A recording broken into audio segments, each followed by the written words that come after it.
name is Måns, and I'm Director of Monetization and Design at Rovio. I need to stand close to this. And I have also... Is this too loud there? I have also okay. Hello, my name is Måns. So I was for many years the product lead of this game, Angry Birds 2. And I have also been called on our biggest fan forums the guy who ruined Angry Birds. Now this is a horrible thing to say about anyone. This is not true, but I am the guy who had to figure out how to do this, how to basically turn one of the most popular premium games of all time and turn it into a free-to-play game. And things like that tend to piss people off sometimes. But anyways, Angry Birds 2 is a nice game.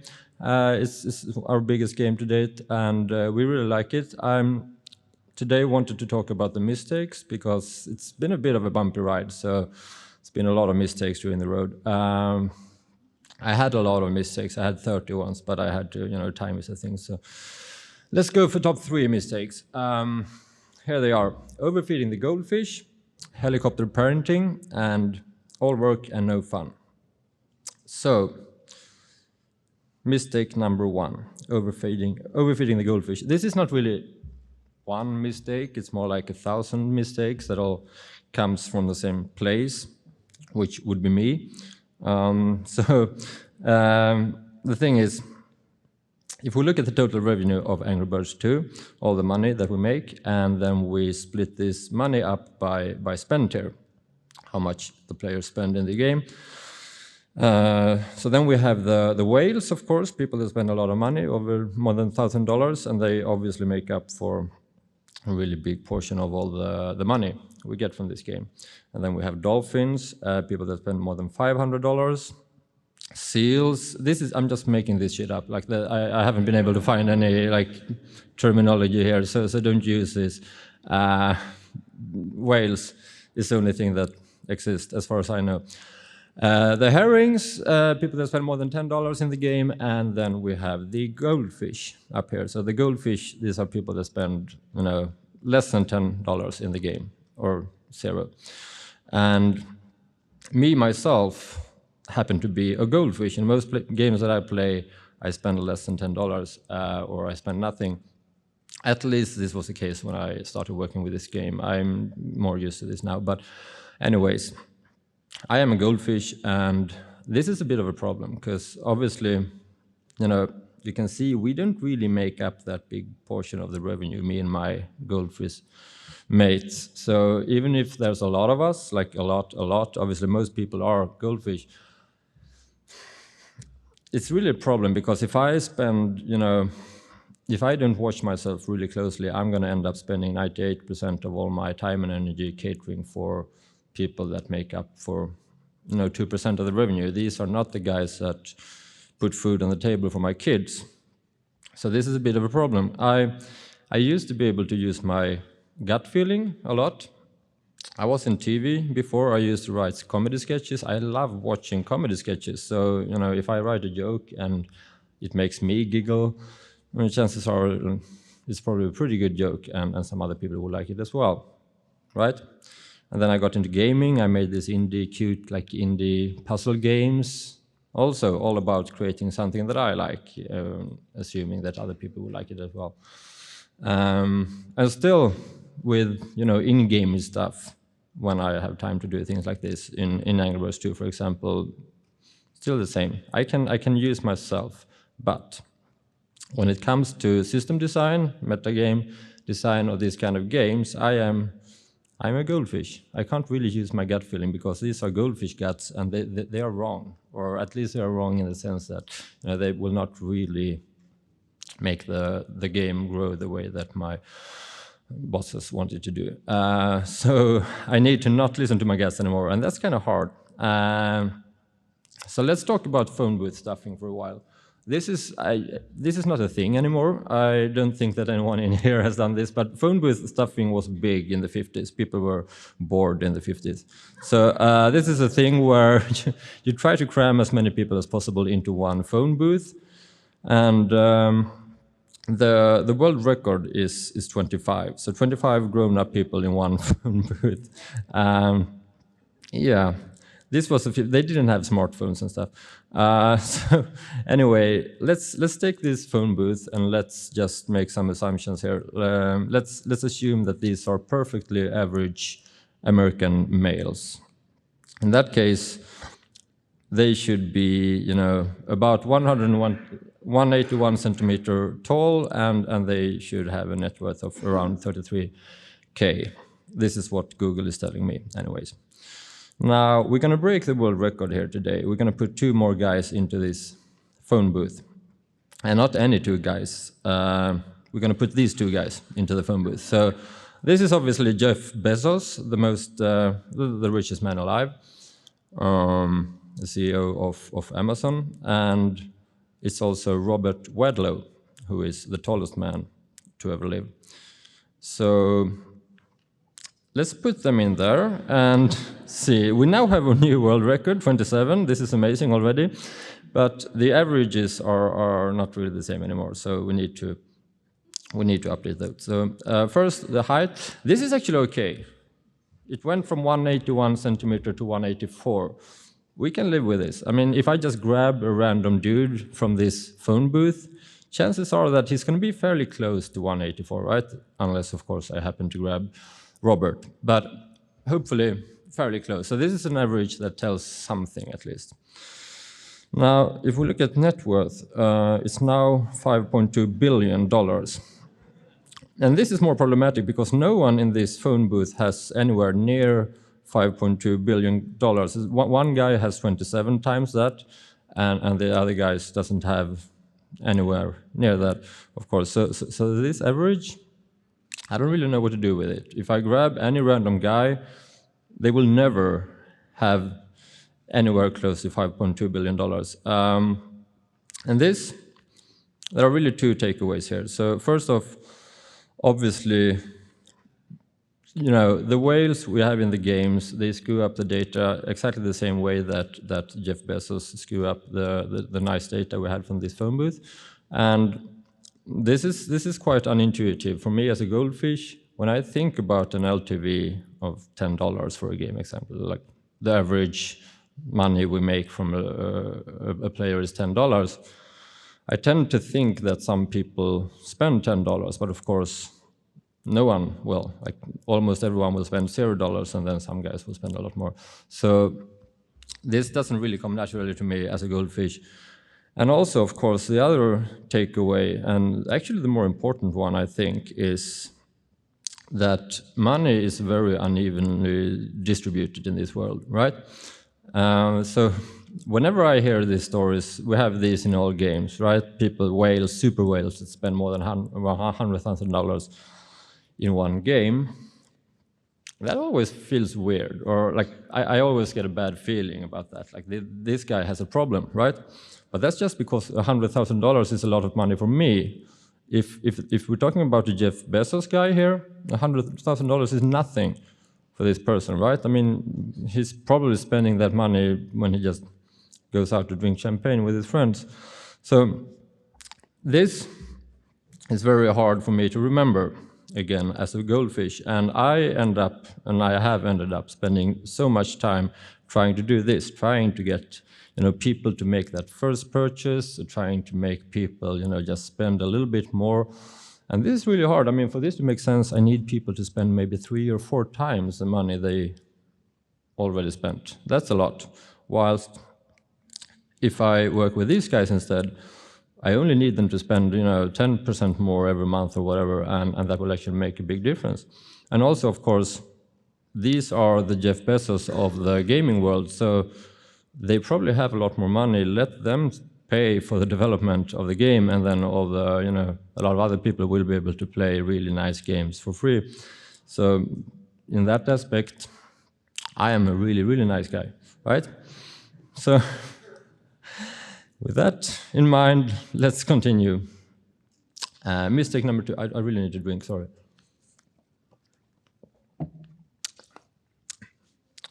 Mistake number 2, helicopter parenting. So this is the start screen of Angry Birds 2 as it looked after launch. And if you see that little button down in the corner, this one, I remember hating this button so much. I bitched so much about this button. This was the Rovio button. Okay, so all the games, the Rovio games, were supposed to have this button, and it was a button that would take you to, some central stuff like cross-promotion to the other games and Rovio news and stuff like that. And I just hated this button. I wanted to get rid of the Rovio button because it was, it was unclean. I wanted a clean experience. I was super scared of distracting the players. Now, let's have a look at the start screen of Angry Birds 2 today. Now you can see that the Rovio button is gone. So I did win the war against the corporate overlords. But we have a lot of other distractions in there. So I counted the buttons today. We have 25 buttons in the start screen. So how did this happen? Well, when we were in pre-production, before we launched the game, the other games, the other Slingshot games, had more than 3 billion downloads already. So that's it's a big number, of course. And obviously we assumed that since we have all these downloads, people know how to play these games. This is easy, casual games. 3 billion, come on, right? And then we had the big launch. We launched Angry Birds 2 in the end of July 2015, and things actually didn't look that great. So we weren't able to retain the players as well as we thought we would, and we also didn't make all the money that we were supposed to. So this was a problem, and we started looking at the data, like what's going on here, what's the problem? And we made some discoveries. So first off, people are really bad at throwing birds. We didn't know that, but they are. So I mean, do you remember this thing when you tap the screen and you do these abilities with the bird? So this is a blue bird, will split into 3, and they do this. They have different abilities. People don't do that, and it's very hard. I mean, the game is supposed to be fun and easy and nice. It's not fun and easy and nice if you don't do these things. Then it's super hard. So what we realized after launch was that we need to completely turn this game around and make it into something else.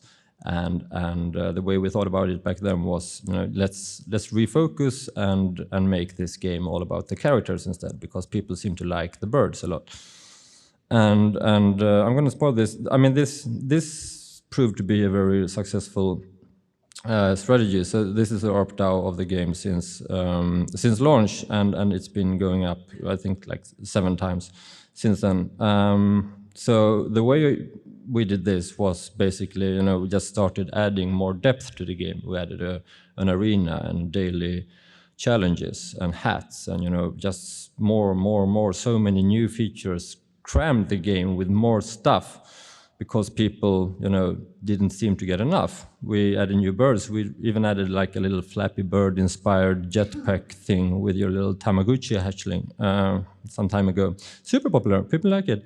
So the thing is, this all went really well. And we should, of course, have done this earlier. I mean, early on, I was super scared. I always thought that, we need to unlock all these features as late as possible.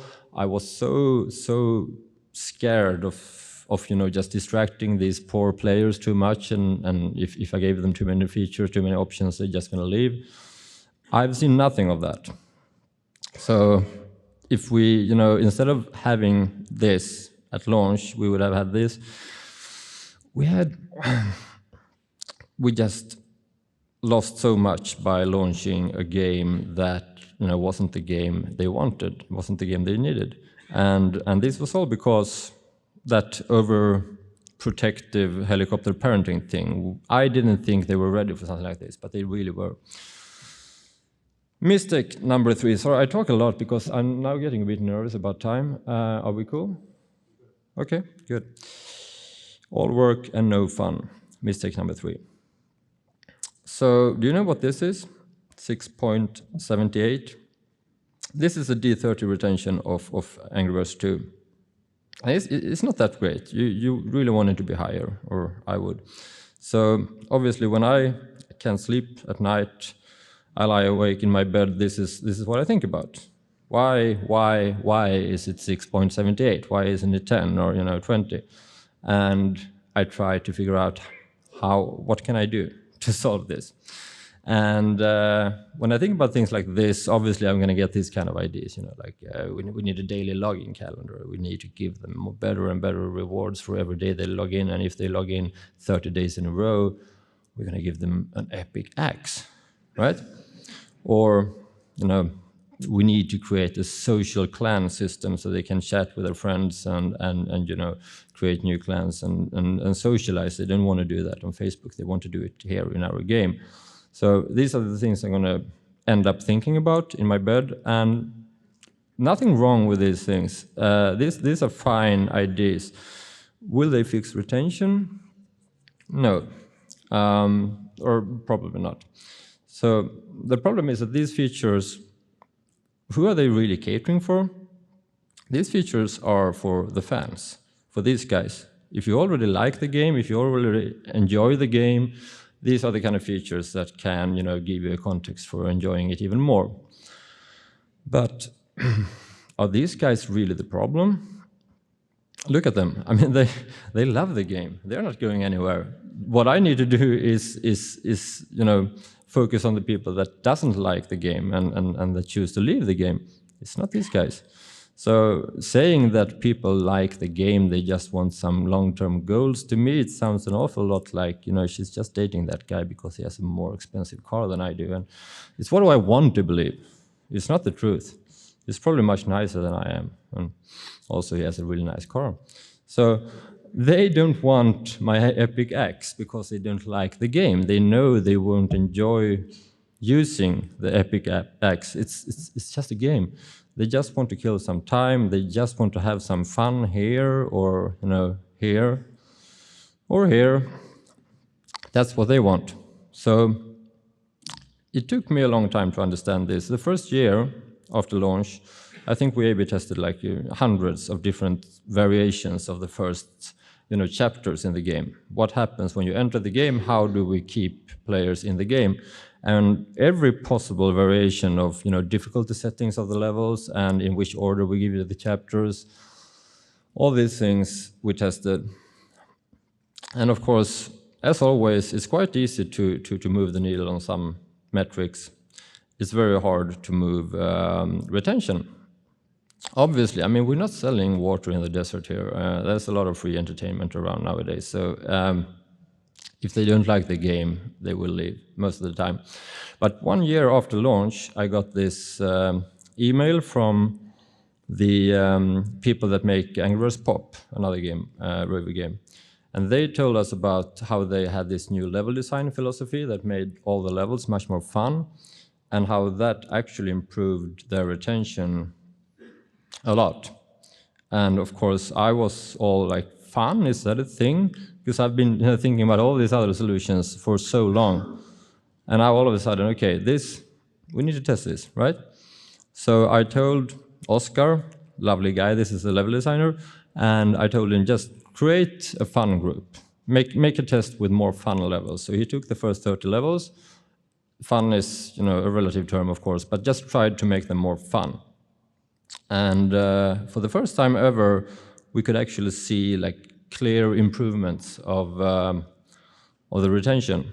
So all the other tests, hundreds of tests, nothing.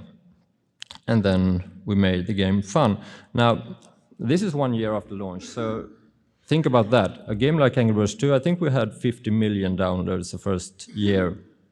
These 50 million people could have had this more fun, better experience. That would have made a big difference for us. It took Oscar 2 days to create this group. So this might be the biggest, or like obvious biggest mistake of all, I think. So in conclusion, there's nothing wrong with me, thinking about my epic access and trying to catering for the fans of the game, the people that really like it. It's very good, but I tend to forget that it's just a game. I started to think that it's something else. It's kind of like when I went here on the plane. They have this little monitor, on the plane, and there was a QR code, and it said, "Scan your phone to personalize your in-flight experience." And this is, someone has had a meeting with someone, and they've been talking about the in-flight experience. I don't have an in-flight experience. It's just a necessary evil, right? I mean, it's horrible to sit there. But this is how you start to think about things. I'm no better than these people because I do the same mistake with the games. I think about the player journey or the player experience in the game.